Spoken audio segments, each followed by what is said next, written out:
This is Cassie, and she is a 26-year-old Eurasian eagle owl. We've recently acquired this owl from someone who had a business a bit like mine. He's now retired due to ill health mainly, and he had quite a few different owls he needed to rehome, and she is one of them. Now, what's quite remarkable is she was in one of the Harry Potter movies. I'll come on to that shortly, because she is of a certain age, but I've got her A10 here. This is the document that I have to legally have with the bird. The ring number on this document corresponds to the ring number on the anklet there, and it says here hatch date 27th of April 1998. So clearly 26 years old. In fact, will be 27 years old in just a few months' time. Now, this particular owl is a good example of why, when handling owls, it's very important to consider how much handling they're getting. When it comes to a raptor, so a hawk or a falcon or something like that, what you can quite easily do is put it in an aviary, not handle it for a number of months or even years.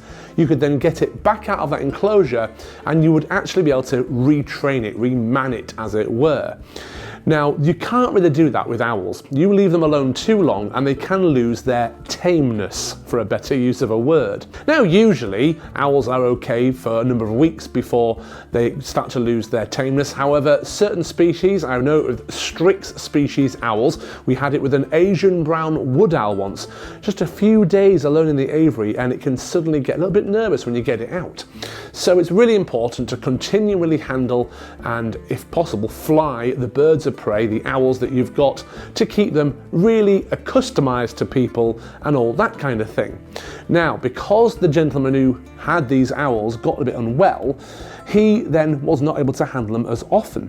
And this particular owl is, like many of his owls, lost some of that tameness. Now, if you look at the way she's sat on my hand here, can you see she's low down? Now, to the untrained eye, to someone who doesn't know much about owls, and especially owls in captivity, they wouldn't really notice anything. They'd just see a very big, beautiful owl.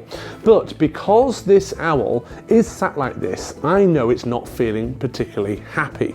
In the aviary, I do have to kind of catch the owl, and we have got these jesses on here which helps us to do that.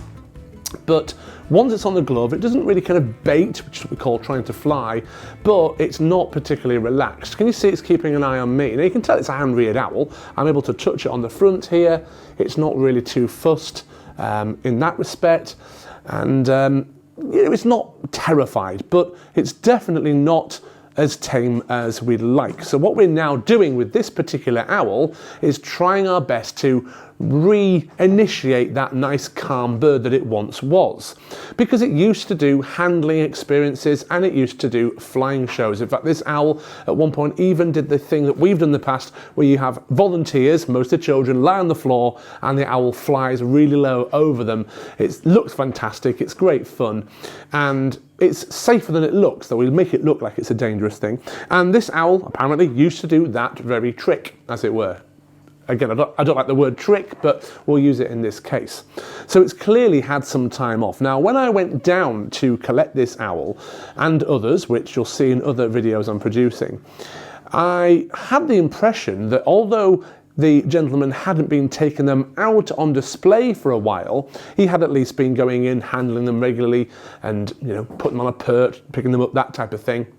It turns out that he had not been, because his health really had diminished. He was struggling to walk, and I could just tell that he really didn't have the ability to spend as much time as he possibly could, especially with quite a number of owls. I'm not sure how many he had. At one point he had 50, he had reduced it right down to a dozen or so, but even that's quite a few owls to take care of. So if you're only really feeding and cleaning the enclosures and not going in, they can over time lose what they used to have. So we're going to try our best. Now, this is the anklet that was on the eagle owl's leg. I'm going to put my finger through that. That's my finger. Imagine that closed tight. Can you see how small that is? Absolutely far too small in my opinion. And the identity ring should go above, it was actually below. So if you look here, I've actually put these anklets on, which are bigger, they're moving, they're obviously newer, so they're softer, and the identity ring is inside the fluff, but I can feel it just above the anklet there in the position that it should be in. We had to do that, so we had some control of the bird. It might also not look it, but it's quite difficult holding an owl when it's not standing up tall and confident. It's doing, like I say, that low down sort of positioning, not wanting to commit too much. It's just sitting on the glove okay, but she is really squeezing in and keeping herself low and steady, which is such a shame. Now, the movie that she was featured in was filmed back in 1998, and she was in a scene sat between Professor something or other and Professor something or other, I've been told. I have tried to look for it online, like a clip to show you. I can't find it. It's probably in the film. It's probably not the longest scene, but she was featured in the Harry Potter film, as many different owls were. For example, the main owl that we know of is Hedwig, Harry Potter's owl, which is a snowy owl. I do believe they used a female in the filming because they're quite big, but it's actually a male, or maybe the other way around, because the females have got the speckles and males are pure white. Either way, the gender was incorrect. And I know there's a scene with an eagle owl that makes the sound of a barn owl at one point, which is a bit peculiar as well. But it is Harry Potter. With artistic license, they are allowed to do that kind of stuff. Do I think this owl will get to a point of being tame enough to do any real sort of handling? I don't think so. I don't think it'll be quite there. In my opinion, unless an owl is at least 95% bomb-proof, shall we say, then it isn't really one that should be used for any display work. And she is 26 years old. I mean, they can live to be 50 or 60 years plus in captivity. She can still fly. She flies around the aviary. So there's no issue there in that respect. And her feather condition actually is really, really good. But I don't think we'll ever really get the tameness back. And I've tried in the past. I've had that ambition, that optimism that I could do it, where I've had an owl come in, usually an eagle owl, something big, and every time you go near it on the perch, it baits, it tries to fly. So you go in very, very slowly, so it can see what you're doing. There's no sudden moves. You pick the bird up nice and slow, you pick it up, everything's fine, you put it back down slowly. And if you repeat that over and over and over, you tend to find the birds calm down quite a bit. Trouble is, you put the bird back in its aviary, the following day comes along and it's as if it's forgotten everything.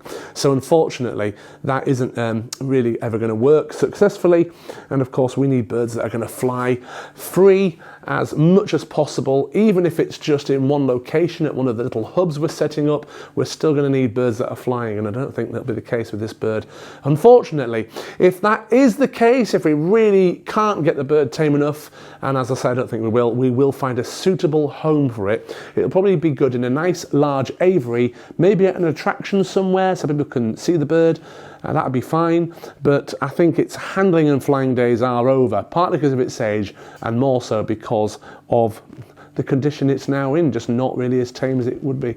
It's such a shame as well, because a lovely big tame eagle owl like this, like the birds we currently have, it's a shame that they can sort of lose their ability to do the work they were doing and educate people and go out and make people happy. Look at that, as I lift her up, you can see she's crouching down even more.